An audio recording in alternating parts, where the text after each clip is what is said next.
Bé, bona tarda a tothom i buenas tardes a todo el mundo, las personas que están en la sala y las personas que están en streaming, y sobre todo pues tengo un gran placer y sobre todo un gran agradecimiento a la doctora Alicia Valero, que ella pues bueno, ha cogido un tren a las 3 de la tarde en Zaragoza, se ha venido para acá para darnos la conferencia y en un ratito, en cuanto acabe, vuelve a coger otro tren para irse otra vez para allí y demás. Bueno, pues en primer lugar, pues agradecerle pues el esfuerzo que hace por estar hoy con nosotros y compartir su experto conocimiento en un tema que realmente sí que podemos decir que es crítico, porque en esta conferencia, en este ciclo de conferencias, hemos hablado de toda una serie de aspectos del hidrógeno verde, de las baterías, del tema de economía, en fin, hemos hablado de diversos temas, pero claro, en esos temas hay un elemento que es fundamental, que evidentemente son los materiales, los minerales, evidentemente, demás. Entonces, bueno, pues la doctora Valero, tanto en lo que es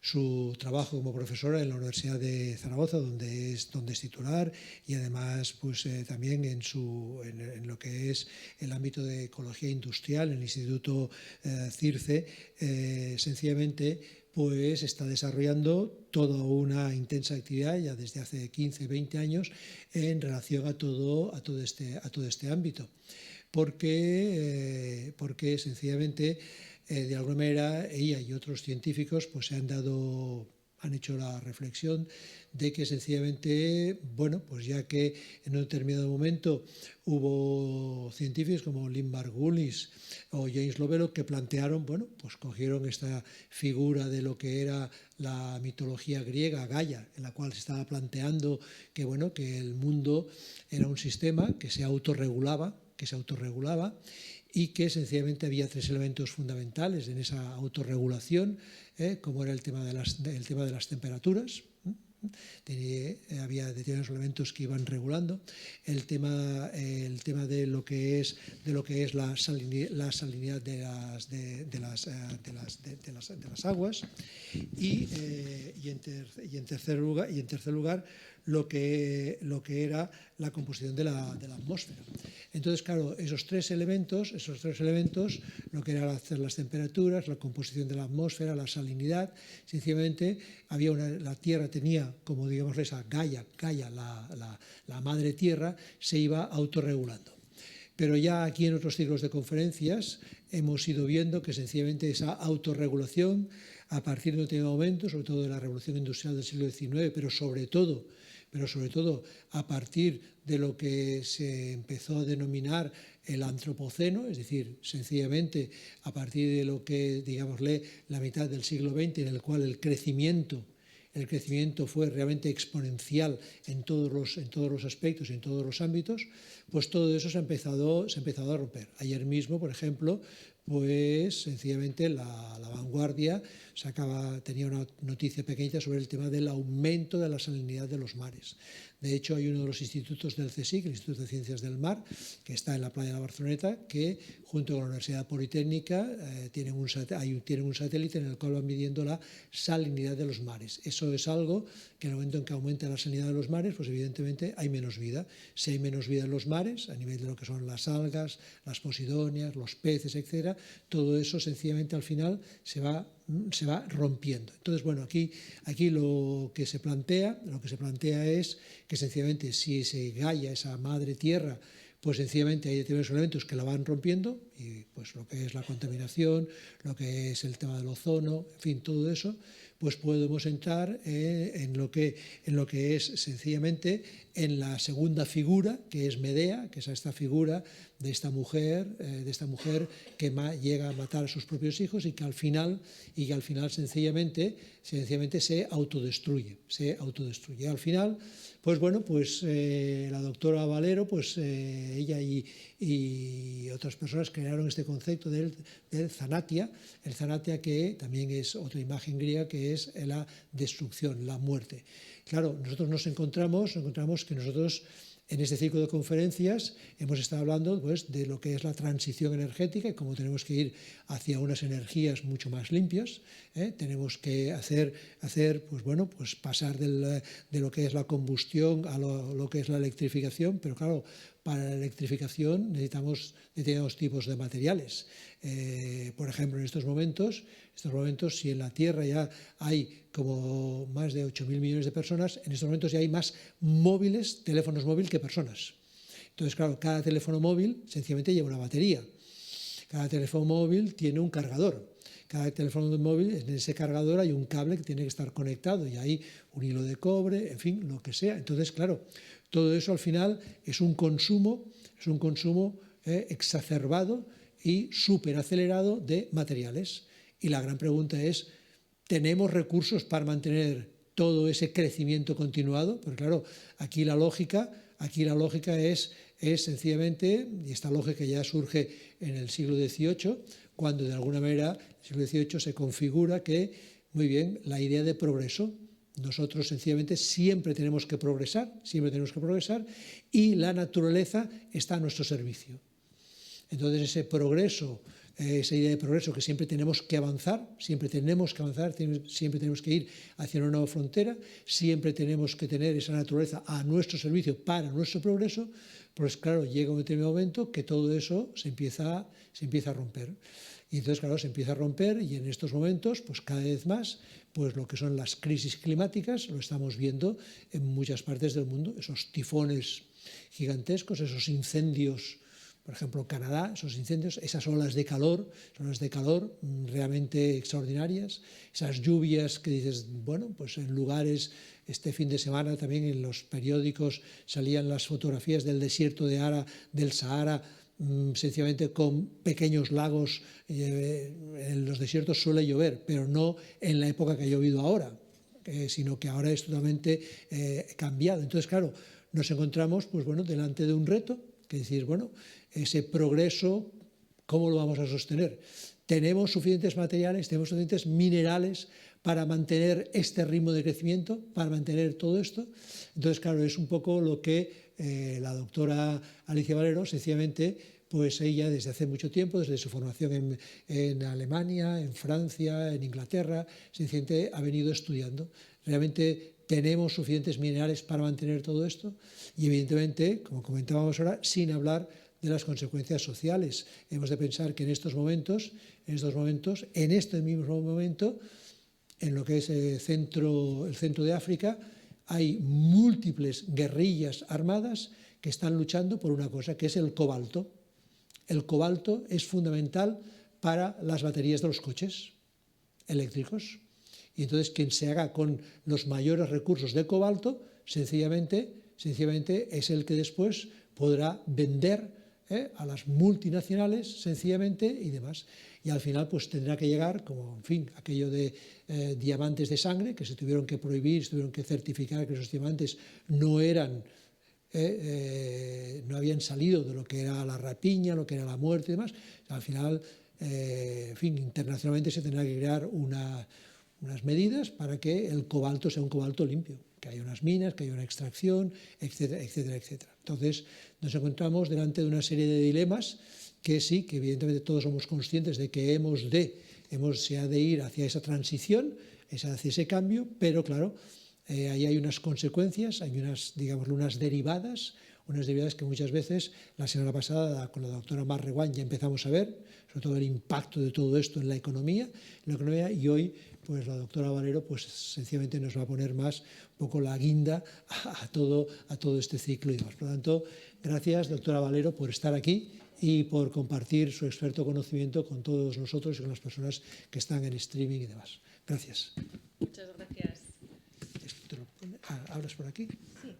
Perfecto. Bueno, muchísimas gracias al CSIC por haberme invitado a dar esta ponencia.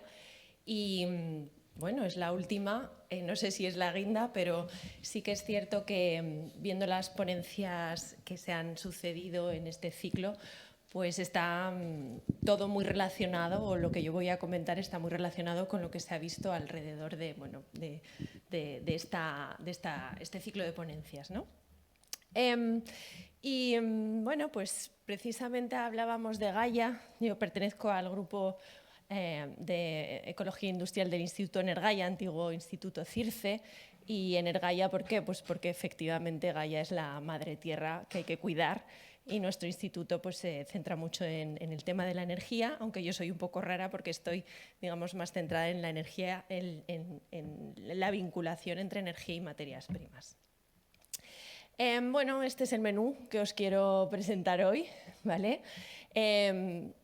Unos principios básicos de termodinámica sin afán de aburriros, pero luego pues la idea es hacernos una serie de cuestiones sobre la transición energética, sobre la economía circular, y de postre pues bueno, pues una oda, ¿no?, por un mejor uso de los recursos del planeta.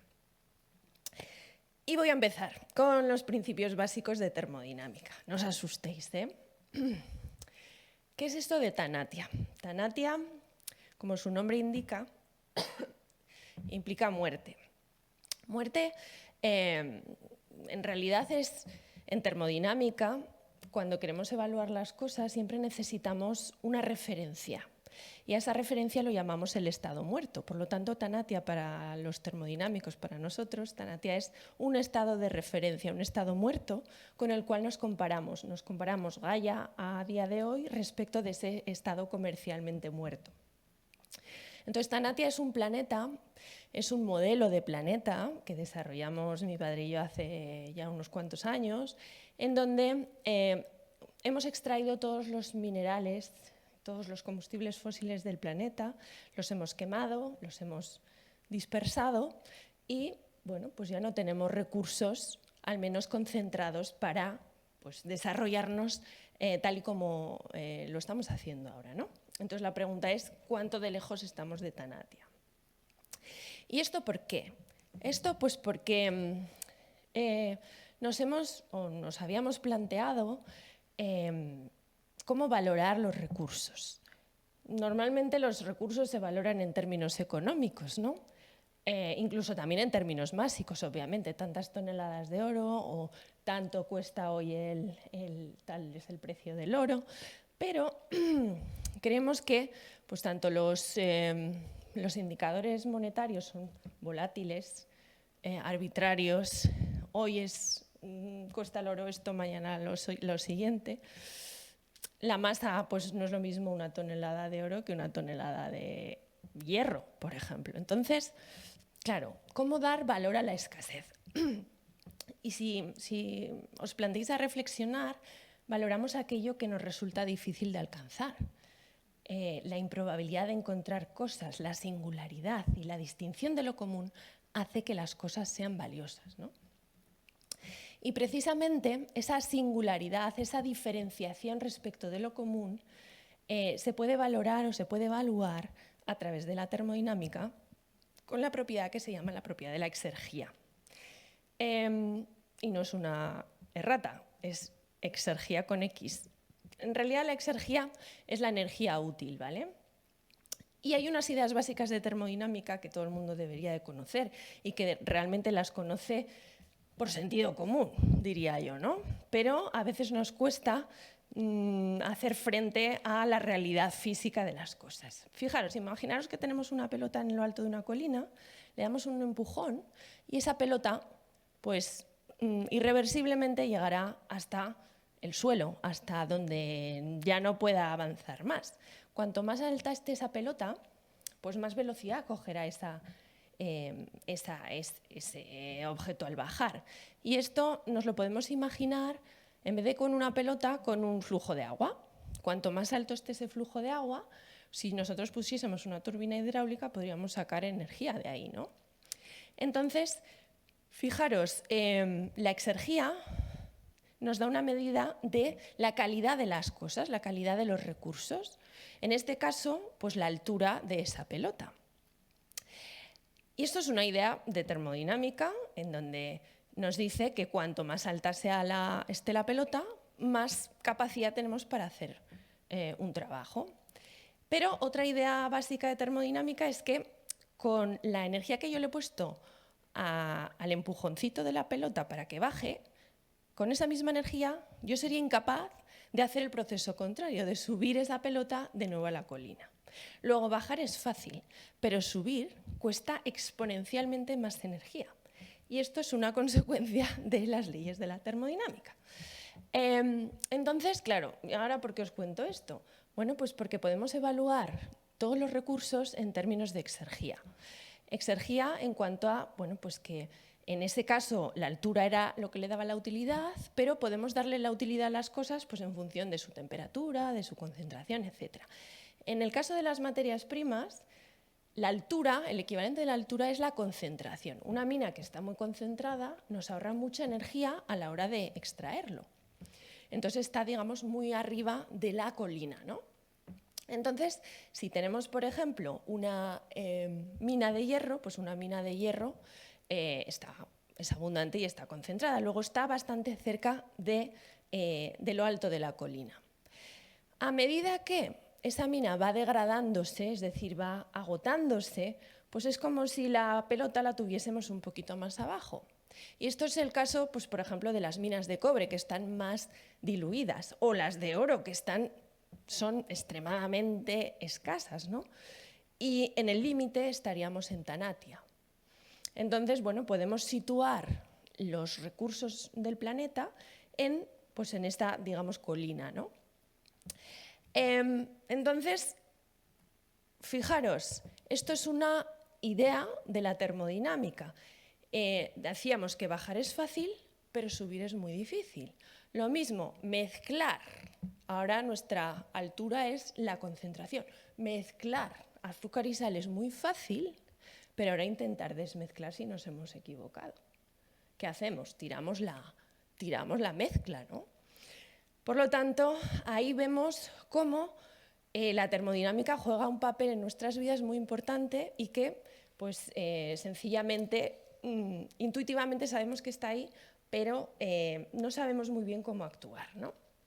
Entonces, la primera lección que nos da la termodinámica es que todo aquello que se aleje del ambiente de referencia, del suelo, cuanto más nos distanciemos de lo común, más capacidad tenemos para hacer algo. Tiene exergía, tiene calidad el recurso. Y depende tanto de la altura como del suelo, ¿vale? El corolario relativo a las materias primas es que cada materia prima, cada mineral, lo podemos caracterizar a través de la exergía con una única medida, donde la altura es la pureza y el suelo es la concentración de minerales en la corteza, o lo que es lo mismo, dispersión total, o lo que es lo mismo, lo que denominamos Tanatia. Entonces podemos, a través de estos principios, podemos caracterizar toda la tabla periódica en términos de cuál es la calidad de los elementos del planeta. Aquellos que están en rojo son muy escasos y además cuesta mucho extraerlos. Por lo tanto, es importantísimo que los preservemos lo mejor posible. Mientras que los que están en verde pues son más abundantes y no hay tantos problemas para su extracción y para, digamos, utilizarlos, ¿no? El segundo aprendizaje que nos dice la termodinámica es que todos los procesos naturales y provocados por el hombre tienden espontáneamente a la degradación y el camino de regreso es muy costoso o incluso imposible. Subir la colina cuesta mucho. El corolario de esto, mezclar es el proceso más entrópico que existe. El proceso, digamos, que genera mayores irreversibilidades, porque desmezclar pues, nos cuesta muchísimo, ¿no? Por lo tanto, hay que mantener la pureza todo lo que se pueda. Y esto que parece de perogrullo, pues realmente no lo estamos aplicando. Y ahora os explicaré por qué. Entonces, ya está, yo no os aburro más con principios básicos de termodinámica. Pues con estos principios nos cuestionamos lo que se nos está diciendo, ¿no? Tenemos que ir hacia una transición energética y digital. Esa es una de las premisas que, bueno, pues obviamente el cambio climático es un problema gravísimo y hay que darle una solución inmediata. Y esa solución es, pues, por ejemplo, las energías renovables y en la transición digital, pues porque parece que con si todo es digital, pues todo será mucho más controlable, más optimizable, etcétera, ¿no? Bueno, ¿y eso qué supone en términos de recursos, ¿vale? Fijaros, ¿cuál es la diferencia entre la energía de la tercera o la cuarta revolución industrial? Pues vamos a necesitar, tradicionalmente se ha necesitado por ejemplo, pues para producir energía eléctrica, 1 megavatio hora, lo hemos producido a través de, por ejemplo, una central de ciclo combinado, que es una central muy eficiente, que requiere gas natural, que es un combustible fósil, pero limpio, al menos eso se nos ha dicho durante mucho tiempo, ¿no? Bueno, pues obviamente la quema de gas natural emite CO2, pero además necesitamos para generar, digamos, para producir esa infraestructura necesitamos una serie de materias primas, pero también necesitamos extraer el gas natural, ¿no? Bueno, pues la huella de carbono asociada a producir 1 megavatio hora a partir de una central de ciclo combinado está en torno a 400 kilogramos de CO2 por megavatio hora. Ahora se nos dice, no, esto muy mal, hay que ir a las energías renovables. Y la pregunta es, ¿realmente reduce la huella de CO2? Esa es una pregunta básica. Esperemos que sí. Pues obviamente no necesitamos combustible que quemar para generar energía eléctrica. Una placa fotovoltaica necesita exclusivamente del sol para generar electricidad, ¿no? Pero esas placas fotovoltaicas o ese molino necesita una serie de materias primas para construirse, igual que lo necesitaba la central térmica. Claro, y esas materias primas pues, se extraen con combustibles fósiles. El resultado, el cómputo final de estos cálculos que hicimos es que mientras que la central térmica necesita unos 400 kilos de CO2 por megavatio hora, el equivalente en energía eléctrica producido con placas solares, pues tan solo emitiría 20 kilos de CO2. Luego el balance es positivo, ¿vale? Bien, perfecto. Produce menos emisiones, pero a cambio, ojo, a cambio, necesita más materiales, necesita más energía para la minería de las infraestructuras, produce más residuos materiales y, a cambio, pues no tiene esas emisiones asociadas a la energía fósil en uso o la minería fósil en uso, ¿no? Entonces, necesita más materiales, pero no solo en cantidad, sino también en variedad. Mientras que la central térmica necesita pues, cobre, acero, hormigón, pues cuando hablamos de las tecnologías de la transición energética y digital, por ejemplo, aquí veis la digital, las telecomunicaciones, la cantidad de elementos que necesita pues, un teléfono móvil mismo, ¿no? O un coche eléctrico, que es la tabla periódica en su conjunto, o la energía eólica, en este caso la fotovoltaica o la eólica, ¿no? Vemos ahí que hay una serie de elementos que de repente entran en juego y que antes no habían entrado en juego. ¿Y esto qué implica? Bueno, pues esto implica que la transición energética y digital va a cambiar la geopolítica de las energías, en general de la energía. Porque mientras con los combustibles fósiles había una dependencia pues, de unos pocos países productores de fósiles, ahora lo que vamos a tener es una multidependencia de materias primas que son muy escasas y que están controladas por unos pocos países. El balance en emisiones y el balance en exergía, en digamos, recursos de calidad, es positivo, pero entran en juego otros factores que no habíamos tenido en cuenta antes, ¿vale? Un caso, las tierras raras. Esto de cada vez se oye más, las tierras raras. ¿Qué es esto de las tierras raras? Bueno, las tierras raras en realidad no son tan raras, ¿eh? Es un conjunto de 17 elementos de la tabla periódica, se encuentra 2 elementos como el neodimio y el disprosio, que bueno, pues, son esenciales para producir los imanes permanentes que están en los motores de cualquier cosa, en particular de la energía eólica, ¿vale? Entonces, ¿qué pasa? que el neodimio y el disprosio, aunque no sean escasos, pues los ha controlado hasta hace bien poco, casi al 100%, China. Y ahora, obviamente, todo el mundo está buscando tierras raras, porque las hay, también hay en la península ibérica, tierras raras, pues para evitar, digamos, todas esas dependencias de recursos que son necesarios para desarrollarnos de acuerdo a las reglas de juego que se nos han impuesto, ¿no? Pero no son solo las tierras raras, en realidad estamos en la era de la tabla periódica. Aquí podemos ver en una representación cómo hemos ido pasando en el siglo XVIII del uso de unos pocos elementos a auténticamente una cantidad exponencial de materias primas en cantidad, pero también en variedad. O sea, podemos hablar que estamos en la era de la tabla periódica, más aún considerando pues, esta nueva visión de los vehículos eléctricos, los vehículos autónomos, la inteligencia artificial, etcétera, ¿no?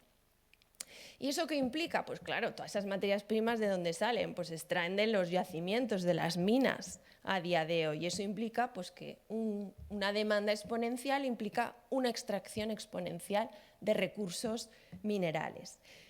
Y esto pues, lo vemos claramente miramos las estadísticas y vemos cómo ha evolucionado la cantidad de materias primas extraídas.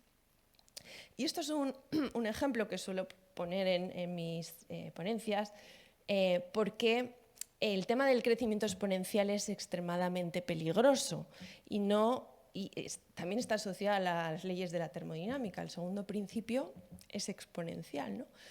Pero es realmente la incapacidad de entender el peligro de la función exponencial nos hace extremadamente vulnerables.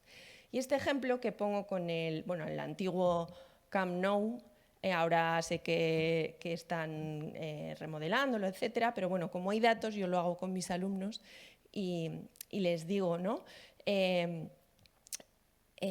Para que entiendan el poder del crecimiento exponencial, pues si hubiese alguien en el campo, en el terreno, con un cuentagotas mágico y ese cuentagotas duplicase el tamaño de una gota cada minuto, ¿de acuerdo? En el minuto 0 sale una gota, en el minuto 1 2 gotas, en el minuto 2 2 gotas se convierten en 4 y así sucesivamente. Les pregunto, bueno, ¿y en qué momento se llenará el estadio? Uno de los estadios más grandes de Europa, ¿no? Bueno, pues se llenaría en el minuto más o menos 46, o sea, no veríamos ni la primera parte. Pero lo sorprendente viene ahora y yo les pregunto, y este ejercicio lo hacemos a mano, ¿no? Les pregunto, ¿y en qué momento nos daremos cuenta de que se está llenando el estadio y hay que salir corriendo, ¿no? En el momento en el cual pues, el agua les llega a los jugadores por encima de las rodillas. Y entonces pues me dicen en el 5, en el 10, en el 15, en el 20. Y cuando hacen los cálculos se dan cuenta que es en el minuto 42. Es decir, quedan 4 minutos para salir pitando del estadio si no queremos morir ahogados. Y ese es el peligro de la función exponencial, que parece que todo va bien durante mucho tiempo y de repente, ¡zac!, las cosas cambian. En muy poco tiempo, de repente, pues se desborda el estadio o se desborda lo que sea. Entonces la pregunta es, ¿estamos en el minuto 42 del planeta? ¿Estamos en el minuto 42 del planeta? Pues lo cierto es que el comportamiento exponencial resulta que se da en la explotación de todos los recursos naturales limitados. Hablamos del uso del agua, de la deforestación, de la extinción de especies, de la sobreexplotación pesquera y, por supuesto, de la extracción de materias primas. La depredación de la naturaleza crece en torno a un 3% anual, mientras que la población crece al 1% anual. Es decir, somos más gente queriendo más. Y eso implica que en una generación, en 25 años, consumimos el doble que hoy. Y que en esos 25 años habremos consumido tanto como en toda la historia de la humanidad. Entonces, somos capaces de, como Gaia, soportar esa presión tan enorme. Pues fijaros, volviendo al tema de las materias primas, durante el siglo XXI, en 22 años, se ha extraído tanto cobre como en toda la historia de la humanidad, en 22 años. Y esto pues es el mismo patrón para prácticamente todas las materias primas, algunas por encima, otras por debajo, pero es parecido. Pues el oro 0,5 veces, la plata 0,6, el zinc 0,8, el níquel 1,2 veces, el cobalto 1,56 y el litio casi 2 veces. Y a la pregunta es, bueno, estos problemas de suministro que estamos viendo, ¿cuándo se van a acabar? Me decían en la pandemia, digo, señores, esto es un problema estructural. No estamos hablando de que sea algo coyuntural, sí, coyuntural en parte, pero si seguimos así, los problemas de abastecimiento van a ser el pan nuestro de cada día, ¿no? Y el hecho de que sigamos extrayendo recursos de la tierra, pues eso implica que las minas se agotan. Y no es que se agoten, que no haya recursos para nada, sino que lo que ocurre es que cada vez la concentración de los minerales, la pelotita que poníamos a lo alto de la colina, empieza a caer, ¿no? Por lo tanto, cada vez es más difícil extraer. Y bueno, pues hicimos estudios de en qué momento es previsible que la demanda sea superior a la oferta y considerando las mejores o las previsiones más optimistas de cantidad de recursos que puede existir, pues bueno, lo que vimos es que el pico podría alcanzarse antes de que acabe este siglo, el momento, digamos, en donde la demanda es superior a la oferta. Eso considerando las mejores las estimaciones más optimistas. Si consideramos las reservas, o sea, lo que podemos extraer a día de hoy con la tecnología actual y a los precios actuales, pues el pico de las reservas, muchos de ellos se ha alcanzado ya, ¿no? O podría haberse alcanzado. Claro, luego te dicen, no, pero la Tierra está por descubrir. Podemos continuar extrayendo porque estamos aumentando las reservas, ¿no? Y es cierto, claro, si hay tanta demanda, pues obviamente los geólogos y los mineros se ponen las pilas y se ponen a buscar nuevos yacimientos. Y es cierto, o sea, las reservas en general suelen aumentar, la cantidad que podemos extraer a día de hoy. ¿Qué pasa? Que haciendo cálculos de qué pasa si duplicamos las reservas, si las triplicamos, si vamos a los recursos, pues el problema, de nuevo, está en el consumo exponencial, que como estamos aumentando esa demanda a un ritmo tan vertiginoso, tan brutal, el hecho de aumentar las reservas, pues duplicar, triplicar, desplaza el pico 5, 10, 15, 20, 30 años, que no es absolutamente nada si consideramos pues, el tiempo que estamos en este planeta y si pensamos obviamente en la vida de la Tierra, ¿no? Así que la pregunta es si estamos dispuestos a sacrificarnos los océanos, la Amazonía, los glaciares por retrasar esa agonía, ¿no? Y esa extracción, digamos, de minas cada vez más agotadas tiene otra derivada y es que, como os he comentado, hoy por hoy la energía asociada a la minería es en base a combustibles fósiles, enormes camiones que tienen que extraer la piedra, etc., ¿no? Es complicado, no es imposible, pero es muy complicado electrificar el sector de la minería. En general, todo aquello que requiera, digamos, muchas toneladas, que requiera mucha temperatura, electrificar es complicado. Se está haciendo esfuerzos en esa dirección, pero es complicado. Por lo tanto, si seguimos aumentando exponencialmente la extracción, las minas se agotan y esa energía procede de combustibles fósiles, pues es muy previsible, bueno, ya se está viendo, que la energía, las emisiones asociadas a la minería, pues están creciendo. Y esto no se había tenido en cuenta en las ecuaciones de la transición energética. De hecho, cuando yo hice la tesis en el 2008, la minería suponía el 8% del consumo de energía primaria. Y a día de hoy pues estamos en el 11%, cercano al 12%, ¿no? Por lo cual podéis ver que bueno, queremos electrificarnos para reducir las emisiones, pero por otro lado estamos provocando que la energía o la energía que necesitamos de la minería, que está aumentando exponencialmente, sigue siendo fósil y por lo tanto tiene unas emisiones que no son nada despreciables. Así que las previsiones de descarbonización, pues me temo que hay que revisarlas porque no están teniendo en cuenta este factor. ¿Y puede el planeta absorber todos los impactos asociados al desarrollo humano? Bueno, yo no me dedico a los temas tanto de medio ambiente, más de energía, pero simplemente pues, datos objetivos, ¿no?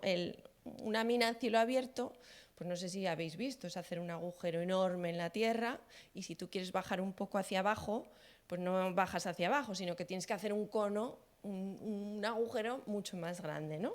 Y entonces, pues esto implica impactos importantes en el territorio y aparece el efecto NIMBY, yo no quiero, not in my backyard, yo no quiero una mina cerca. Nadie quiere una mina cerca, nadie quiere una industria pesada cerca, faltaría menos. Que la hagan, pues como decíamos antes, ¿no? Que la hagan en África, que la hagan en Latinoamérica, que se lleven sus impactos y yo me llevo el teléfono móvil cada 2 años. Y esto implica pues, que estamos desplazando la minería a áreas remotas, bosques tropicales, el Ártico, el permafrost, minería profunda y oceánica y países en vías de desarrollo, que tienen pues, menos armas para defenderse ante estas agresiones, ¿no? Y eso implica pues, que el impacto ambiental aumenta. Aquí podemos ver pues, la mina de Grasberg en Papúa, en la provincia de Papúa, en Indonesia, que es la mayor mina de oro del mundo. Podemos ver el cráter y las repercusiones que tiene pues, en un río cercano en donde el violeta oscuro es el producto material de los residuos de la mina. Y por lo tanto no hay riqueza, no hay biodiversidad, ¿no? Y obviamente el impacto social aumenta, por ejemplo en Chile, la grave sequía que vive Chile pone en riesgo la producción de cobre en plena transición energética y en Chile, ¿quién tiene la prioridad respecto del agua? Pues es la mina. El agua de boca para las personas viene en último lugar. Entonces entra en competición, obviamente, la industria con las necesidades de la gente. Y comunidades indígenas desplazadas, etc.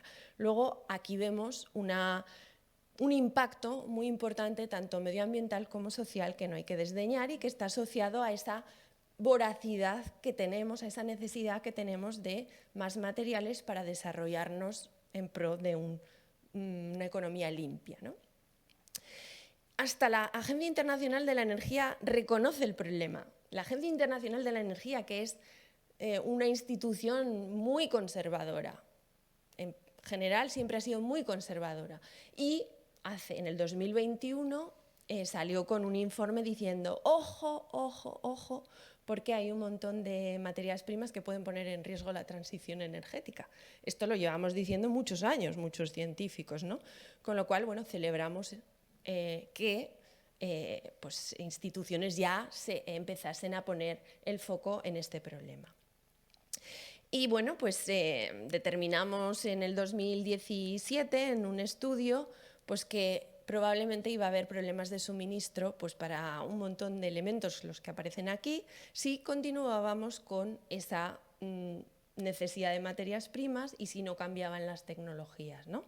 Lo cierto es que desde aquel momento hasta hoy pues han cambiado ligeramente las tecnologías. Por ejemplo, los paneles fotovoltaicos ahora tienen menos plata y eso reduce inmediatamente la presión sobre la plata y así sucesivamente. Las baterías de las cuales se hablaron, pues las baterías, las NMC, que tienen níquel, manganeso, cobalto, el cobalto es extremadamente escaso, pues ahora se hacen baterías con menos cobalto o sin cobalto, ¿no? Entonces todo eso obviamente suma en la ecuación y hace que la presión de determinadas materias primas se reduzcan, pero a costa de otras, claro. Y entonces hay que ver, vale, extraemos las abundantes, pero ¿hasta cuándo, no? ¿Cuándo vamos a alcanzar ese pico? En definitiva, existen límites minerales a la transición ecológica. Y esto es así. Esto es así. ¿Qué pasa? Que algunos seremos capaces de hacerla, algunos privilegiados, pero pues otros probablemente no, como vamos a ver. Pero no solo la transición energética, también la transición digital, como había anticipado antes, ¿no? Si evaluamos exergéticamente, es decir, teniendo en cuenta la calidad de los recursos que tienen los artefactos, pues vemos que un vehículo pues es un ordenador con ruedas y por lo tanto pues tiene una cantidad enorme de materias primas, ordenadores, tabletas, móviles, y resulta que las tecnologías que son más eficientes desde un punto de vista energético son más ineficientes desde un punto de vista de materiales. Y este ejemplo también lo pongo mucho porque es muy visual, ¿no? La incandescente, pues la bombilla incandescente nos subía la factura de la electricidad muchísimo. Es muy ineficiente, en realidad producía calor más que luz, ¿no? Pero estaba compuesta por un filamento de wolframio, un casquillo de aluminio y vidrio. La LED, en la cual nos hemos subido al carro todos, pues tiene indio, tiene galio, tiene arsénico, tiene tierras raras, en cantidades pequeñas, pero si lo multiplicas por todas las LEDs que hay, son muchas toneladas de estos materiales que no se reciclan. Y la LED es 10 veces más eficiente que una incandescente, pero es más sostenible considerando que no recuperamos esos materiales. Y bueno, lo mismo podemos hablar con los vehículos. Los vehículos, un vehículo convencional de combustión, lo que vemos es que en términos, digamos, exergéticos, ¿vale? En términos de calidad de los recursos, este es el vehículo de combustión, pues bueno, tiene un contenido en materias primas críticas bajo en comparación con los vehículos eléctricos. Estos son distintas modalidades de vehículos eléctricos con baterías que tienen mucho cobalto o que tienen menos cobalto, ¿no? Luego vemos que efectivamente el progreso que estábamos comentando antes tiene su cara B. Y esa cara B no se ha evaluado, no se ha evaluado lo suficientemente, ¿no? Aquí vemos como un SEAT 600 que era muy ineficiente desde un punto de vista energético, ¿vale? Esto es el consumo de combustible por kilómetro y kilo, pues realmente estaba hecho de chapa y de pocos materiales. Y a medida que hemos avanzado, hemos progresado en seguridad y también en eficiencia energética. El consumo energético está disminuyendo hasta llegar al vehículo eléctrico, que es muy eficiente energéticamente hablando, pero el consumo de materias primas se ha disparado y no las recuperamos. Luego, claro, ¿qué es más eficiente? ¿O qué es más sostenible? ¿Qué es lo que queremos, ¿no? Y bueno, algunos datos del cobre, pues que un coche eléctrico necesita 4 veces más de cobre que uno convencional. Y un aerogenerador necesita por megavatio producido 2 veces más en la eólica que en una convencional, ¿no? Entonces, para llegar a satisfacer la demanda tan brutal que vamos a tener de cobre, porque ahora lo que nos dicen es que hay que electrificar todo. Esa es la solución, vamos a electrificar todo. Electrificar implica más cobre, ¿no? Y otros materiales. Pues necesitaríamos de aquí a 2035 encontrar cada año el equivalente a la mina más grande del mundo, que es la mina de la Escondida de Chile. Cada año que veamos en los periódicos se ha descubierto la mina X, la más grande del mundo. Pues eso cada año. ¿Cuál es la realidad? La realidad es que, aunque aumentan las reservas, en realidad las reservas no aumentan por nuevos yacimientos, sino que aumentan porque lo que se está haciendo es, en gran parte de los casos, exprimir las minas que hay actuales. Es decir, si bien antes nos quedábamos en una concentración del 0,5, ahora vamos al 0,4, ¿no? Y entonces así aumentamos artificialmente las reservas, pero también aumentamos los impactos, la energía, el agua, las emisiones asociadas a la extracción. Por lo tanto, suenan las alarmas y la Unión Europea está francamente preocupada porque no tenemos materias primas, o si las tenemos no las queremos extraer en Europa. Y aparecen las listas de materias primas críticas. Y esta lista de materias primas críticas ha ido aumentando desde que se creó. Y cada año, cada 3 años, más o menos van actualizándolo. Desde el 2011 empezaron con 14 elementos, en la última del 2023 estamos con 34 grupos de elementos. Y si seguimos así, en la del 2026 toda la tabla periódica va a ser crítica. Normal, si seguimos con esta extracción, es normal que todo sea absolutamente crítico, ¿no? Y entonces la Unión Europea dice, ojo, que tenemos un problema gordo. ¿Qué tenemos que hacer? Extraer en nuestro propio territorio. No queremos ser dependientes de China, sobre todo, ¿no? O de Rusia, que Rusia extrae elementos del platino y níquel en Europa. Y la cotización del níquel, cuando Rusia invadió Ucrania, se disparó y tuvieron que cerrar la bolsa del níquel, el London Metal Exchange, porque había subido tantísimo que estaban asustados, ¿no? Fijaros la importancia geoestratégica que tienen las materias primas. Y otro apunte, resulta que los minerales necesarios para la defensa la tienen los enemigos. Pues la tiene China, enemigos entre comillas, obviamente, la tiene Rusia, etc. Entonces, Europa está aterrada con este asunto. Vamos a extraer en nuestro territorio porque tenemos recursos. Obviamente también tenemos que refinar, no solo extraer, porque, por ejemplo, China, si no tiene recursos, los compra en Latinoamérica, África, los refina y luego nos lo vende a nosotros y a Latinoamérica. Luego también tenemos que refinarlos. Y además, obviamente, hay que reciclar. Hay que reciclar un 25% al menos, hay que reciclar. Y además, diversificar las fuentes de las cuales recibimos las materias primas, porque si solo dependemos de Rusia, pues si a Rusia dice que se acabó, pues tenemos un problema, o si solo dependemos de China, lo mismo, ¿no? Entonces, esa solución, o una de las soluciones, la de la extracción, pues no voy a hablar de ella, ya os imaginaréis que es complicado porque nadie quiere tener una mina cerca. La otra es la de la economía circular. Y voy acelerando. Claro, pero de nuevo nos preguntamos, ¿hacia una economía circular?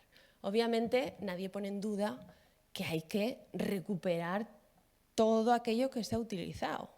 ¿Cómo no? O sea, las energías renovables, si no tienen asociada detrás una política de economía circular, pues entonces tenemos un problema, ¿no? ¿Y por qué lo pongo entre interrogantes? Bueno, pues porque hay que mirar a ver cómo estamos. Fijaros, un teléfono móvil que tenemos todos, pues resulta que tiene en torno a 860 gramos por tonelada. Es más oro, la concentración es mayor que en las minas con más concentración de oro en el mundo. Hasta 100 veces más. Hasta 100 veces más. Luego, ¿por qué no recuperamos todos esos materiales que tenemos en nuestros bolsillos, ¿no? Y de hecho, esto se ha hecho, esto ha sido posible. Por ejemplo, en los Juegos Olímpicos de Tokio, las medallas de oro se hicieron con la recuperación de 80 toneladas de aparatos electrónicos, o lo que es lo mismo, 6 millones de móviles, ¿vale? ¿Y cuál es la cruda realidad? La cruda realidad es que todos esos elementos que veis en rojo, pues resulta que se recuperan en menos de un 10%. Yo diría menos del 1%. Y justamente esos elementos que están en rojo son los elementos necesarios para la transición energética y digital. Fijaros, tenemos aquí todos estos, que estos son los necesarios, digamos, pues para las tecnologías digitales. Luego tenemos las tierras raras, tenemos los minerales, los refractarios, tenemos los minerales necesarios para las baterías, y todo esto pues todavía tiene unas tasas de reciclado bajísimas. ¿Y eso por qué es así? Y vuelvo a la termodinámica, porque lo que tenemos es quimiodiversidad en nuevas tecnologías. Tenemos un mayor número de productos y materiales que tienen mejores prestaciones, el coche eléctrico, ¿no? Reducción de tamaño y de peso, pero que son imposibles de reciclar funcionalmente. ¿Por qué?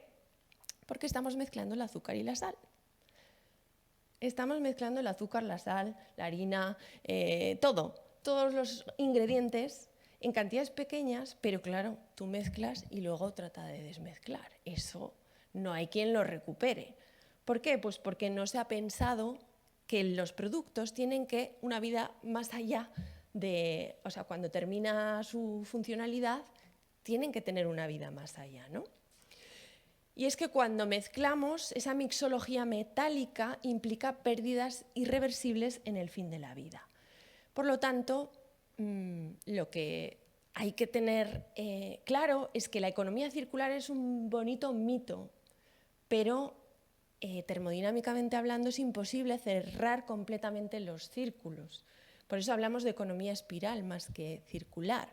Dicho esto, hay que aspirar a que esas espirales sean, digamos, muchas, darle mucha vida aunque perdamos, y desde luego que sean unas espirales muy grandes, es decir, que la durabilidad sea la mayor posible.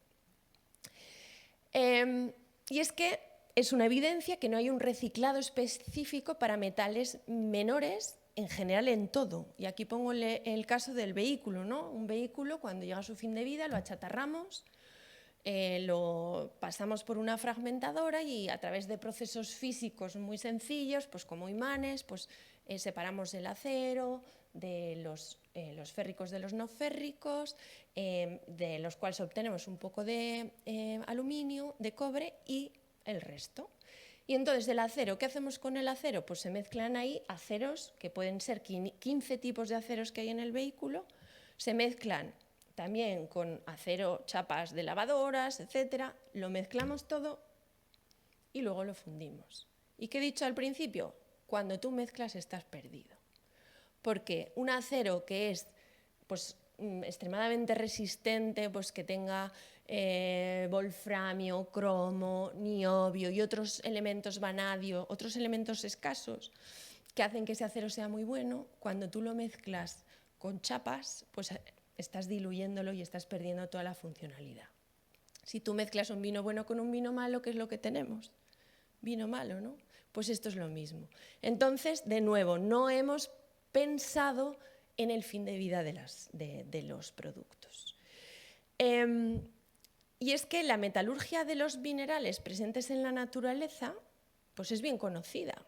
Yo sé que extraigo una mina de calcopirita para producir cobre y conozco cuál es la metalurgia que tengo que incorporar para obtener cobre refinado. Pero es que cada producto, incluso cada modelo de iPhone, tiene una metalurgia diferente. Luego se complica todo extremadamente muchísimo, ¿no? Y entonces, claro, pues es muy difícil el poder recuperar todos esos elementos que están en la tecnosfera y al final lo que ocurre es que pues, o se subciclan o van a parar a terceros países que por otra parte son los que nos han suministrado, hablo de China, los que nos han suministrado el teléfono móvil o todo lo demás. Luego importamos doblemente los productos, ¿no? Bueno, y en España, y voy terminando, en España, ¿qué está ocurriendo en España? Bueno, pues lo que está ocurriendo es que aquí os planteo un estudio que hicimos para, bueno, pues para la zona, la biorregión cantábrico-mediterránea, estamos en Cataluña, pues para que podáis ver, y lo que estamos viendo es que no solo tenemos un problema, digamos, de escasez de materias primas, sino que empezamos a tener un problema territorial. Problema territorial en donde están apareciendo zonas de sacrificio, en donde se están instalando pues, todas esas tecnologías, todas esas energías renovables que necesitamos, ¿no? Y entonces vemos cómo si analizamos la cantidad de energía producida respecto de la realmente necesitada, pues aparecen esas zonas, pues en la zona, yo hablo de, por ejemplo, en España, en la zona en Aragón, de donde soy, la zona del Maestrazgo, pues un montón de molinos eólicos planificados, etcétera. Molinos eólicos con una energía que no se va a utilizar en el propio territorio, ¿no? Y entonces esto está creando unas tensiones brutales en cuanto a ya no solo, digamos, disponibilidad de materias primas, sino problemas sociales y territoriales, ¿no? Y aparecen los movimientos de protestas populares, renovables sí, pero no así. Y en cuanto a materias primas para la transición energética que tenemos en la península ibérica, ¿vale? Bueno, ahí os introduzco a un informe que lo publicamos hace relativamente poco con Amigos de la Tierra y con fondos del Ministerio, en donde analizamos, pues, la pregunta que queríamos saber es, con la demanda que tenemos en España, ¿somos capaces de realizar esa transición energética considerando las materias primas que vamos a necesitar? Bueno, pues analizamos pues, la eólica, la fotovoltaica, las líneas eléctricas, las tecnologías del hidrógeno, el almacenamiento, la movilidad eléctrica, pero también la digital, los aparatos eléctricos y electrónicos. Bueno, pues miramos cuáles eran las necesidades materiales que necesitaba ese despliegue de acuerdo con el PNIEC, el Plan Nacional Integrado de Energía y Clima, y llegamos a una serie de conclusiones que las voy a exponer aquí brevemente. Primero, ¿quién es el elefante en la habitación? Lo que vemos aquí es las demandas de distintos materiales según las tecnologías, ¿vale? Y lo que vemos es sobre todo el verde. ¿El verde qué es? Pues el verde nada menos que son los vehículos eléctricos, es decir, ¿quién va a necesitar la mayor parte de materias primas escasas? Los vehículos. Y esto supone pues, una vulnerabilidad al sector de la automoción brutal. Brutal, porque van a ser unos demandantes tremendos de materias primas que son escasas y que están controladas por terceros países, ¿no? Pues los vehículos eléctricos, sin duda, el mayor, bueno, los más vulnerables del asunto, de la ecuación, pero también, pues, por ejemplo, el hidrógeno verde, que se ha hablado en estas ponencias, pues para el grupo de los platinos. Y entonces analizamos, vale, sabemos que vamos a necesitar muchas materias primas, pero ¿lo podríamos cubrir desde el reciclaje? Si nos pusiésemos las pilas y empezásemos realmente a recoger todos esos aparatos eléctricos electrónicos y a aplicar las mejores técnicas disponibles de reciclado, ¿seríamos capaces de suministrar todas esas materias primas que necesitamos para eventualmente en España ser capaces de suministrar las necesidades de la transición energética y digital? Bueno, pues lo que vimos es que en ese caso óptimo seríamos capaces de llegar hasta casi el 60% de la demanda. El otro 40% tendríamos que tirar de las minas, sí o sí. Es decir, no somos capaces de, con el reciclado, el abastecer esa demanda, ¿no? Si no aplicásemos esas mejores técnicas disponibles de reciclado y recolección, pues no llegaríamos ni al 40%. ¿Hay otras posibilidades de mejorar este escenario? Pues sí que lo hay, y aquí aparece la combinación no solo de medidas de economía circular, sino también algo de lo que tenemos que empezar a hablar urgentemente: medidas de suficiencia, medidas de reducción, medidas de decrecimiento. Decrecimiento en recursos, que no decrecimiento en bienestar, ¿vale? ¿Cuánto es bastante? Y si trasladásemos esas necesidades que tenemos en la península ibérica, bueno, en España, las trasladásemos a todo el mundo, ¿sería todo el mundo capaz de hacer esa transición con los materiales que tenemos? España tenemos una población del 0,6% mundial. Bueno, pues si nos correspondiese el 0,6% de las reservas, ¿qué ocurriría, no? ¿Habría suficientes reservas de cobalto, de litio, de níquel? Pues vemos aquí que si no aplicamos medidas de economía circular, pues necesitaríamos como casi 3 planetas de cobalto actuales, de litio el doble, de níquel otro planeta más, de plata, de cobre, etc. Si aplicásemos medidas de economía circular, como se nos está diciendo en Europa, mejoraríamos, pero todavía nos pasaríamos en la cantidad de cobalto, en la cantidad de litio, en la cantidad de níquel, porque estos son, digamos, solo para la transición energética y digital. Ahora súmale todo el resto de sectores, que, por ejemplo, la construcción, que necesita estas materias primas también, ¿no? Y si aplicamos medidas de suficiencia, como alargar la vida útil, acelerar el reciclado, limitar el tamaño de la batería, etcétera, mejoramos sustancialmente. Y aquí solo analizamos una serie de medidas y a pesar de todo eran insuficientes, es decir, todavía hay que apretar un poco más el asunto, ¿no? Por lo tanto, fijaros que no hay, tal y como estamos ahora, no hay recursos suficientes minerales para afrontar ese desafío de la transición energética y digital, tal y como está planteado. Y ahora, ya acabo, hacia un mejor uso de los recursos del planeta, ¿no? Vamos a plantear esa reflexión final. ¿Qué queremos? ¿Eficiencia energética o eficiencia en el uso de los materiales? ¿Qué es lo que queremos? Hasta ahora ha primado la eficiencia energética y hasta hace bien poco, de hecho. Pero es importante plantear ambos. Y no solo estos, hay otras vertientes como la social que no están incluidas y que habría que incluirlas, ¿vale? Pero necesitamos ambos. Y por eso, pues bueno, cuando me invitan a charlas en empresas, porque están muy preocupados, obviamente a nadie le gusta escuchar estos mensajes, pero la preocupación es tan alta que están escuchando hasta voces escépticas, ¿no? Entonces lo que yo les digo es que hay que volver a las raíces, hay que volver al futuro. Volver al futuro a través de eficiencia en los productos. Y les digo que hay que volver a la ingeniería del botijo. ¿Por qué? Porque, fijaros, es que el botijo es increíble, es una invención impresionante, porque es un artefacto que mantiene el agua fría sin necesidad de enchufarlo a la red eléctrica.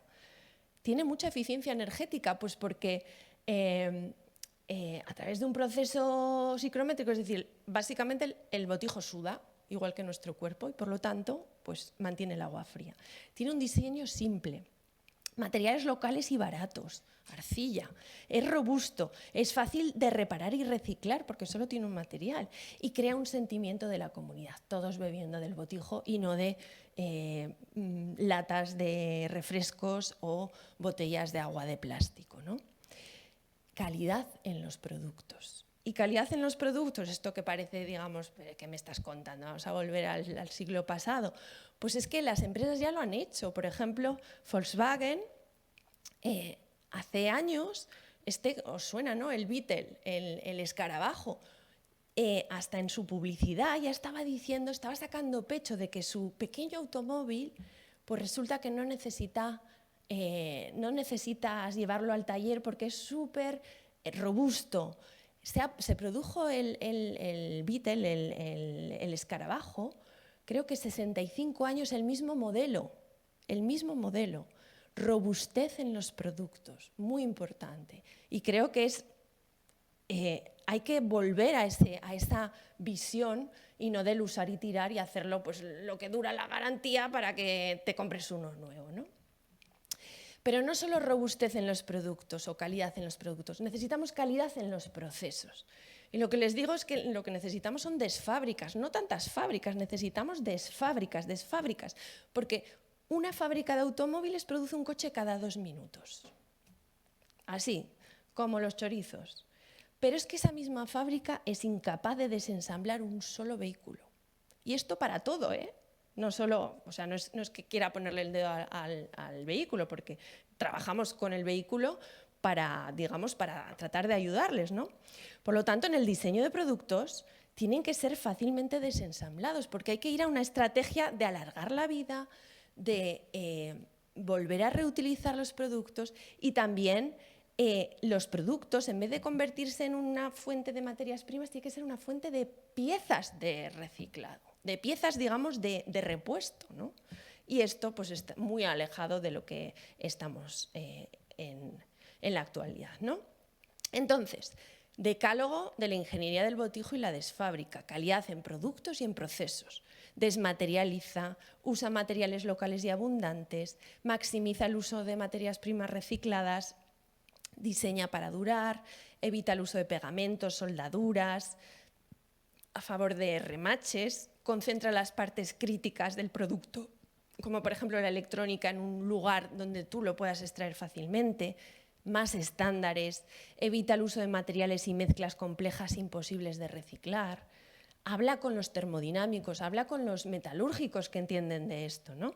Invierte en trazabilidad y en calidad de los datos. Es que los fabricantes no saben de qué están hechos sus productos ni de dónde vienen.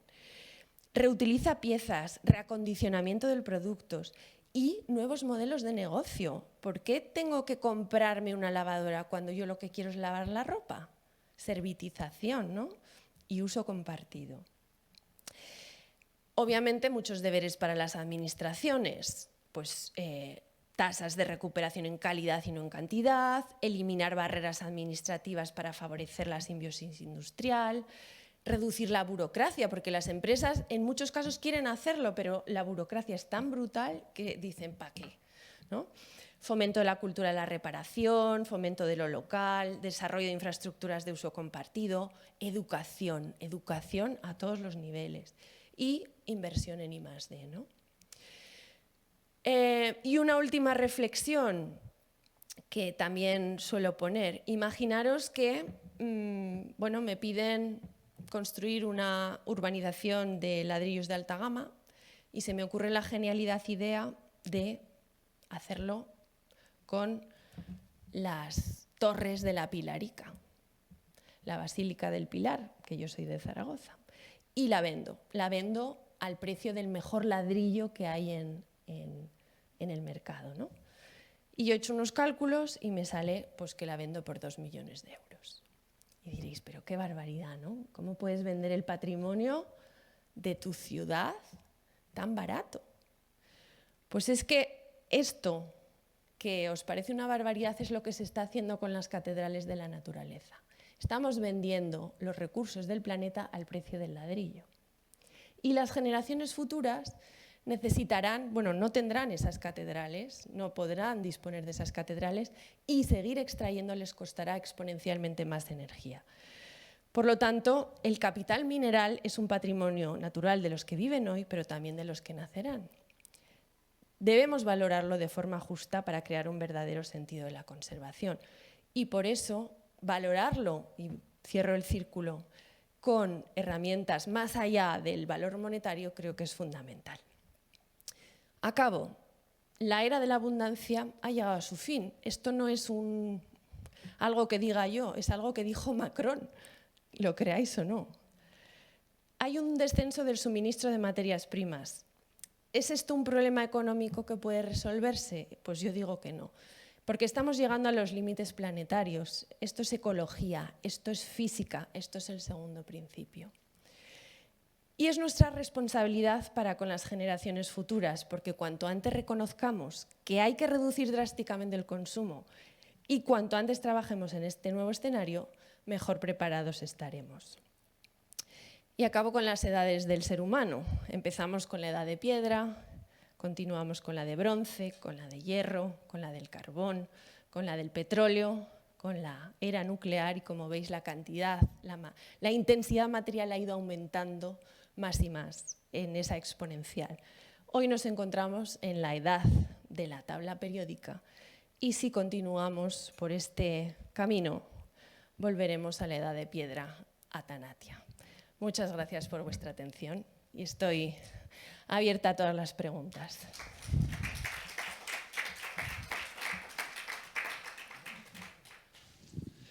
Muy bien, pues muchísimas gracias, Alicia, porque realmente ha sido magnífico y esto que decíamos, la guinda, pues realmente es una guinda para lo que siempre hemos dicho. Aquí el símbolo de esta casa son dos interrogantes abiertos, porque la ciencia siempre lo que hace es preguntar y después encuentra algunas respuestas y evidentemente aquí hay muchas preguntas abiertas. Por ejemplo, esta última que tú estabas hablando del tema de las administraciones. Claro, es decir, evidentemente aquí el tema de la política aquí es clave. Es decir, hay que llegar a pactos y el tema está en que pues en las próximas elecciones del 5 de noviembre, que todos, en fin, estamos al tanto de qué es lo que va a pasar, evidentemente de lo que menos se habla es de ciencia, de lo que menos se habla es de sostenibilidad, de lo que menos se habla, pues esto de la venta de las catedrales, cuando allí evidentemente sabemos que allí se han vendido muchas catedrales de la naturaleza. Evidentemente es magnífico lo que nos has planteado, pues sencillamente tan solo esta idea del tema de la espiral, de la economía en espiral, no de la economía circular, pues realmente bueno, ilumina muchas cosas. Antes de daros el micrófono para que te realicen preguntas, en otra de las conferencias que hicimos con un investigador del CSIC, Ramón Carbonell, del Instituto de Geociencias, por ejemplo, en el tema del reciclaje, él hablaba de que, por ejemplo, cuando tú, por ejemplo, utilizas el cobre, por ejemplo, el cobre tan solo llega un momento en que tan solo puedes llegar a recuperar un 55% del cobre. Entonces, claro, el tema está en que si tú puedes recuperar cobre, pero claro, después es como el tema del agua obtenida a través del mar. ¿Vale? Tú obtienes agua del mar con la desalinización, pero claro, tú generas la salmorra. ¿Qué haces con esa cantidad de sal? Pues claro, en fin, tú vas a generar agua a través de lo que son esto, pero claro, tú allí vas a generar una cantidad de toneladas y toneladas de sal, ¿y qué haces con esa sal? ¿La vuelves a tirar al mar? Es decir, entonces, bueno, son esas de cosas que realmente aquí lo que, yo te agradezco muchísimo, es esa reflexión de decir, hey, estamos aquí y hay que empezar a pensar las cosas realmente de nuevo. Entonces, en fin, gracias por esto. A ver, ¿preguntas? Vale. Bueno, mil gracias, porque además es como una comprensión que es muy necesaria, bajar conceptos clave a todo el mundo, ¿no? Y eso no lo hacen todos los científicos que están en sus atalayas, y lo digo con todo el respeto y corazón, pero soy socióloga y comunicadora científica y a veces me puede el ver que no hay ningún esfuerzo de divulgación cuando es tan necesario, porque hablábamos de política, pero la política también la hacemos las personas si estamos teniendo en nuestras manos los conocimientos necesarios. Y cuando no se dispersan como es debido y no se buscan científicos sociales que trabajen con científicos de ingenierías, de biologías, de ambientólogos, lo siento, pero lo hard no sabe sobre lo soft y al revés, con lo cual tenemos que aprender a trabajar conjuntamente. Entonces, varias cosas. Primero, ¿existe investigación o proyecciones en la línea de la desfábrica, ¿no? De ingeniería de desconstrucción? Porque en realidad la ingeniería siempre ha sido constructiva. Porque al final viene del sistema militar, ¿verdad? La génesis de las cosas también son importantes. Entonces, bueno, yo me gustaría saber si existe esto. Luego, ¿cómo te sientes respecto a tus colegas tecnooptimistas? ¿No? Porque yo entiendo que para ti debe ser difícil, ¿no? Porque tienes todos estos datos en manos que son clarísimos. Entonces dices, bueno, ¿qué está ocurriendo también dentro de la comunidad científica? A mí esto me preocupa muchísimo. Y después una última cosa, que es... hay muchas críticas a los mensajes de ecolapsismo, ¿no? Porque dicen que eso inmoviliza. Yo creo que durante muchos años hemos sido muy happy flowers y tampoco ha servido de nada. Y a mí ahora lo que me preocupa es que hay todo el tema de las redes sociales, etcétera, etcétera, que atonta a la gente, ¿vale? Lo que puede estar sucediendo, como dice Eloísa Bernaldez, que es una paleontóloga especializada en residuos, que es muy interesante, ¿no? Me decía, es que estamos en modo pantalla en lugar de estar en modo supervivencia, ¿no? Y entonces aquí es lo que, ostras, el colapsismo está siendo claro, está aportando datos que no son refutables, que la misma, lo que decías, ¿no? La misma agencia de energía, ¿no? Ponía los datos sobre la mesa. Y aquí la gente está como no sé, en un mundo feliz, ¿no? Pues eso. A ver, empiezo por lo primero. Se está apostando por las desfábricas muy lentamente, muy lentamente. Pero sí que es cierto que en los programas europeos de investigación ya se empieza a dar financiación para investigación en, pues eso, en tecnologías de recuperación de materias primas. Y esto obviamente es muy necesario, hay que hacerlo, pero también es un poco pernicioso, y voy por lo segundo, porque al menos desde Europa seguimos con la visión Happy Flowers que decías, de decir, bueno, pues vale, no tenemos recursos, pero tenemos economía circular y vamos a investigar en recuperar las cosas, ¿no? Hay directivas que hacen, pues, que van en el buen camino, ¿no? Pues que van pues, para alargar la vida útil de los productos, asegurar que haya piezas de recambio, todo eso obviamente es muy importante. Y luego también invertir pues en infraestructuras y en investigación de recuperación, pues yo que sé, de las palas, de los aerogeneradores, pues de las células fotovoltaicas, de los coches y así sucesivamente, ¿no? Pero falta la reflexión necesaria y urgente de reducir. Esta reflexión empieza tímidamente a hablar porque la evidencia es tan arrolladora que ya no les queda otra que admitirlo. Y en ese sentido hablábamos de la Agencia Internacional de la Energía. En su primer informe del 2021 sobre materias primas, una de las medidas que decía, además de seguir invirtiendo en buscar nuevos yacimientos, diversificar fuentes, apostar por el reciclado, decía, hay que acaparar materias primas porque aquel que acapare, a stockpiling, almacenar, como queríamos llamarle, pero vamos, nos decía, vamos a hacer un almacén de materias primas para las vacas flacas. Claro, ¿eso quién se lo puede permitir? Si vamos a una ecuación de planeta, esa solución no vale, ¿no? Bueno, esa fue en el 2021.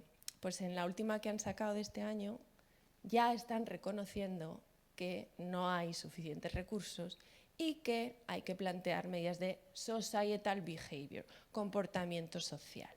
Luego, si la Agencia Internacional de la Energía, que ha sido muy conservadora en sus mensajes desde sus inicios, ya nos está diciendo que va a ser que no, vamos a plantear medidas de cambio de paradigma, pues es que ya está clarísimo. Y en cuanto a mis colegas tecnooptimistas, a ver, en el instituto somos un instituto de energías renovables. ¿Cómo no vamos a favorecer las energías renovables? Yo soy ingeniera. Por mis venas corre la sangre optimista, tecnooptimista y del progreso tecnológico, ¿no? Pero es que los datos son tan evidentes y tan fáciles de sacar, que yo lo hago con mis alumnos y en 45 minutos que dura la clase ya entienden el problema perfectamente, que están abiertos, todo el mundo lo puede hacer. Es que es imposible, en un planeta finito no caben deseos infinitos, punto. No hay más cera que la que arde. Y estamos ya cercanos a ese minuto 42, si no lo hemos pasado ya. Por lo tanto, yo creo que la reflexión está llegando muy despacio, pero está llegando, y el problema es si vamos a ser capaces de, pues de hacer el cambio lo antes, a tiempo. Lo que sí que es claro, a ver, ya estamos visualizando cambios irreversibles, porque es así. Cambios va a haber, pero todavía yo creo que no es tarde para plantear otros cambios y reconducir la situación, pues para que el futuro pues sea lo mejor posible, ¿no? Y no tiene por qué ser, porque hablabas de progreso. Progreso no significa crecimiento. Progreso significa pues, vivir bien con los recursos que tenemos prestados, ¿no? Entonces vamos a hacer esa reflexión y es urgente. Gracias. Bueno, muchas gracias. Yo creo que me pasaría una hora ahora hablando de las múltiples cosas que has planteado, pero bueno, como yo soy científico, no sé si soy tecno-optimista o no, pero como yo 40 años de trabajar en ciencia y materiales me da una visión sobre, primero, cómo se ha planteado el problema, ¿no? El problema de la transición energética. Hace 40 años no existía. Hemos vivido los últimos 70 años con una explosión de consumo donde evidentemente ha habido un error económico, de planteamiento de tratamiento económico, que es que, como tú dices, la entropía nos ha introducido en el precio de las cosas. Y efectivamente, si hubiéramos introducido el precio de la entropía de generar CO2 en la atmósfera en todas las cosas que hemos hecho los últimos 70 o 100 años, ahora mismo no estaríamos en una situación de haber crecido en el consumo de energía en el mundo un factor 7 o 10 o algo así, ¿no? Y todo el resto que viene después, el CO2, las materias, etcétera. Por lo tanto, está claro que tenemos un problema de análisis o de percepción de nuestro sistema económico, que en el fondo cuando hablamos de crecimiento indefinido, de crecimiento, etcétera, quiere decir que nuestro sistema económico no está bien planteado. Y yo no sé cómo hay que hacerlo, porque evidentemente no soy economista, pero cuando he hablado con los economistas no han entrado aún en este esquema. O sea que efectivamente se necesita introducir el coste de lo que se degrada, de la entropía.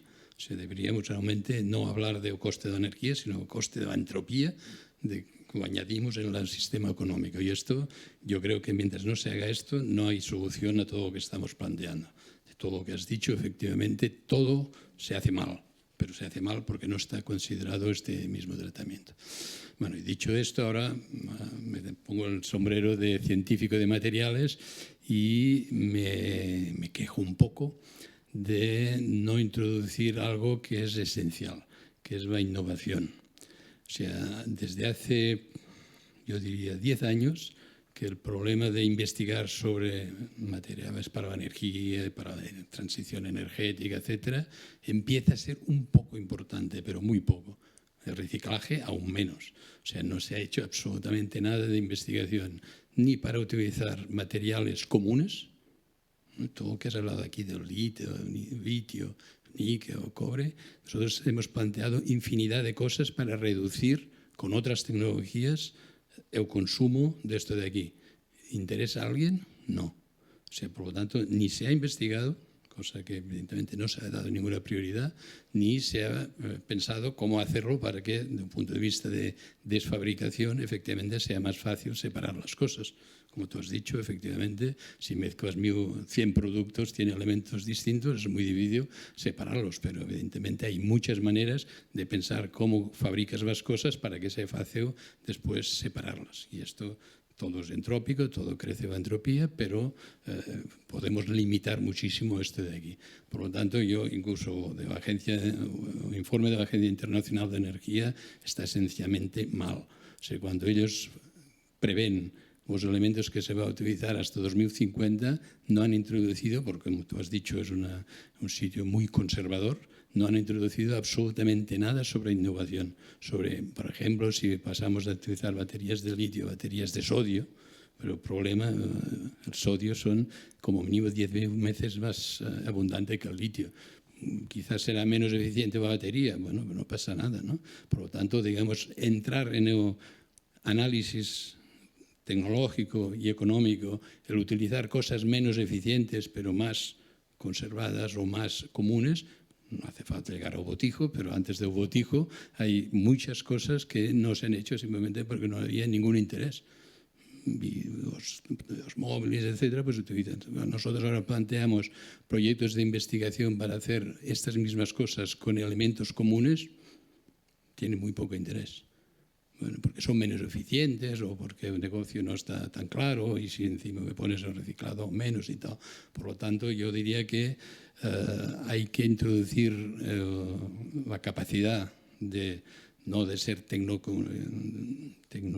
digamos, optimista en el sentido de que todo se va a resolver. Evidentemente hay que decrecer primero en el crecimiento que aún vamos a tener de consumo de energía.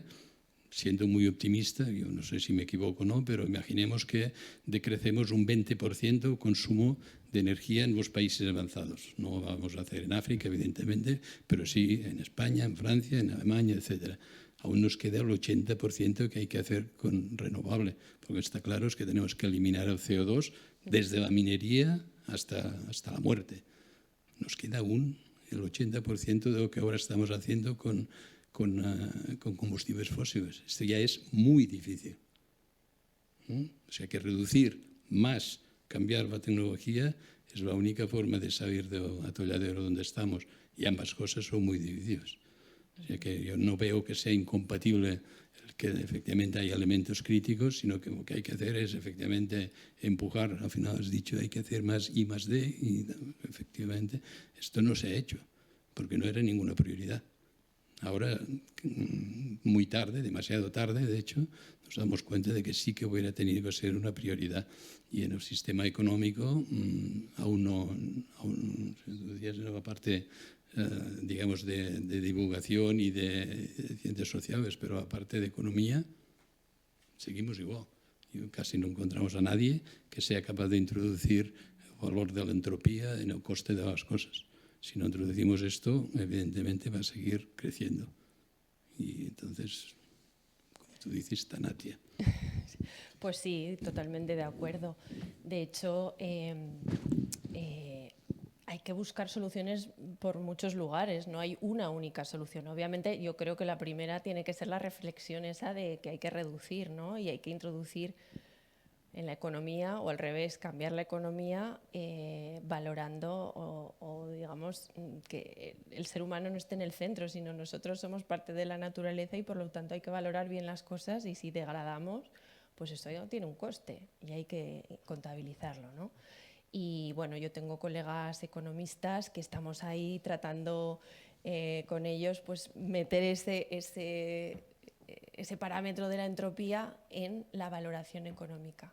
Yo sé de decir que nos han rechazado sistemáticamente en todas las revistas convencionales de economía porque no es el pensamiento, el mainstream. Así que la tarea es complicada. Y en cuanto a los compañeros metalúrgicos, yo tengo relación con algunos de ellos, con bastantes, y les tomo un poco el pelo, ¿no? Porque últimamente no tanto, pero claro, se buscan recetas fabulosas mezclando un montón de elementos con lo que se llama las high entropy alloys, ¿no? Las aleaciones de alta entropía, que mezclas pues distintos elementos y al final tienes un material súper, con unas propiedades fabulosas, ¿no? Casi mágicas. Y les digo, pero ¿cómo tenéis la vergüenza de hacer high entropy alloys siendo que estáis mezclando todo y eso es imposible de reciclar? Dicho esto, a ver, obviamente hay que hacer materiales duraderos y si hay que mezclar, mezclemos. Si hay que hacer materiales pues yo qué sé, aceros que no se corroan, etcétera, adelante con ello. El problema está cuando llega al final de vida y mezclamos todo con todo. Entonces, si somos capaces de crear un material fabuloso, perfecto, pero luego no lo mezcles con otras cosas, porque entonces ya la has liado, ¿no? Entonces, bueno, la innovación es fundamental, obviamente, y ir un poco a esa ingeniería del botijo, ¿no? De utilizar materiales que a lo mejor no son tan fabulosos, pero que son abundantes, pues hay que hacerlo. Y ahora mismo no hay financiación porque no interesa, pero es que yo creo que la realidad es tan evidente que la financiación tiene que llegar, seguro. Yo creo que sí, esperemos que sí. Esperemos que sí. Esperemos que sí. Una de las claves, hablando ya de la dimensión social, es el ejemplo del Volkswagen.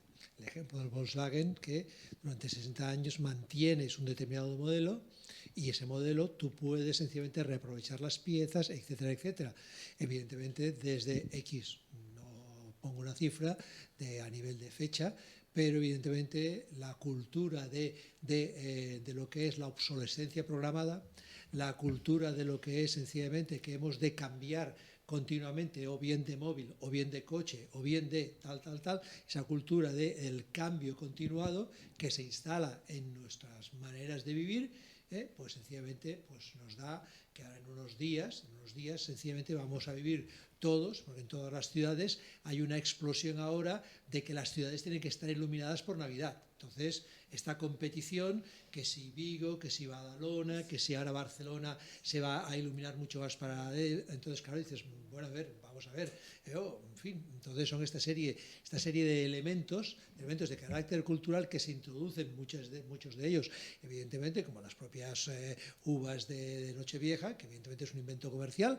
de los fruteros de Alicante, principios del siglo XX, pues sencillamente, pues esto. Entonces, claro, esos elementos, y por eso yo me remito a la última de las diapositivas en la cual estabas hablando de la necesaria educación, ya no tan solo la educación escolar, sino la educación globalmente considerada, es decir, a todos los niveles. Entonces, ese elemento de educación es clave para que individualmente y después colectivamente podamos empezar a hacer pasos efectivos para poder meternos en todo esto. Hoy Volkswagen ha anunciado que va a cerrar 3 fábricas en Alemania. O sea que el problema del debate de construcción, digamos, del sector del automóvil está claro que no es evidente y, como te has dicho, si empiezan a llegar coches de China eléctricos que van a la mitad que un señor Volkswagen o un Audi, etcétera, está claro que no han pensado a tiempo con lo que se les avecinaba, ¿no? Y el sector eléctrico, además, desde un punto de vista social, pues necesita la mitad de obreros que necesita otro sector clásico, con lo cual, al final, el gran público va a estar casi en contra de hacer la transición porque tiene que se crea otro problema social. O sea que, al final, el ciclo la espiral que has dicho es mucho más endemoniada de lo que parece. Sí, y en este sentido, pues todos hemos de recordar lo que hace unos años sencillamente pasó en Francia con el tema de los chalecos amarillos. Evidentemente, si tú no haces sencillamente una buena educación, una buena explicación y haces unas buenas políticas fiscales de cara, pues te encuentras pues que sencillamente al final son las clases medias bajas las que van a sufrir esa transición y demás. Entonces, claro, pues entonces eso significa un estallido social como hubo en Francia, de la manera que hubo, porque no se programó bien, ni se explicó bien, ni se hicieron las políticas adecuadas para todo ello. En fin, ¿alguna pregunta más?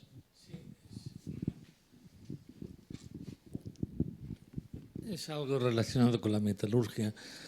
Esto va a significar que van a desaparecer las guerras porque el material armamentístico, lo que se llega a gastar material metalúrgico en armamento es espectacular. Entonces, evidentemente, van a desaparecer porque no se va a poder fabricar material de guerra.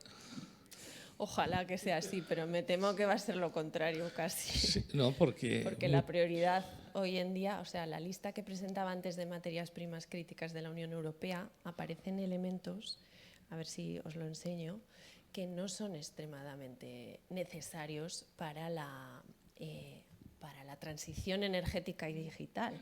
Aparece, por ejemplo, el titanio, sí, el wolframio, tungsteno.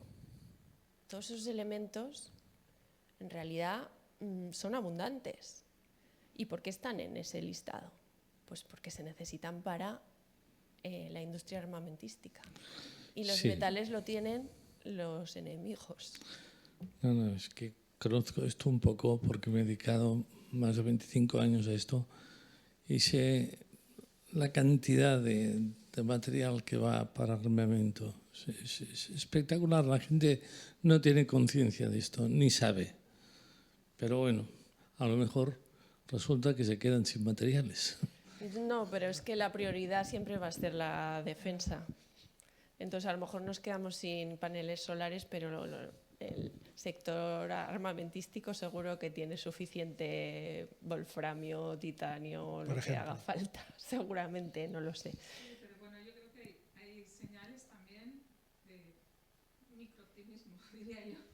En Chile, por ejemplo, hay una sentencia que se ha fallado a favor de la gente, de las personas, porque han dicho que no querían que se dejara a Google poner servidores en Chile, porque si no se quedaban sin agua para las personas.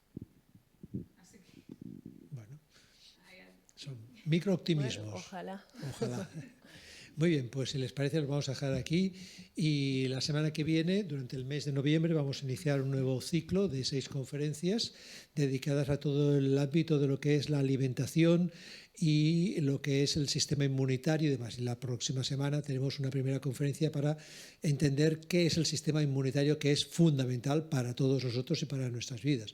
Y a partir de ahí, durante el mes de noviembre, haremos estas 6 conferencias que relacionaremos alimentación, sistema inmunitario, alucinógenos, en fin, toda esta serie de elementos de los cuales seguramente todos aprenderemos mucho. Por lo tanto, muchas gracias para las personas que están aquí y gracias a las personas que están en streaming. Sobre todo, gracias a la doctora Valero y animarla a que siga con este trabajo tan intenso y tan importante para todos, para entre todos saber, pero sobre todo con faros como ella y como el doctor Obrador, sencillamente podamos iniciar esos cambios y esas transiciones que son tan necesarios para todos. Gracias, doctora Valero.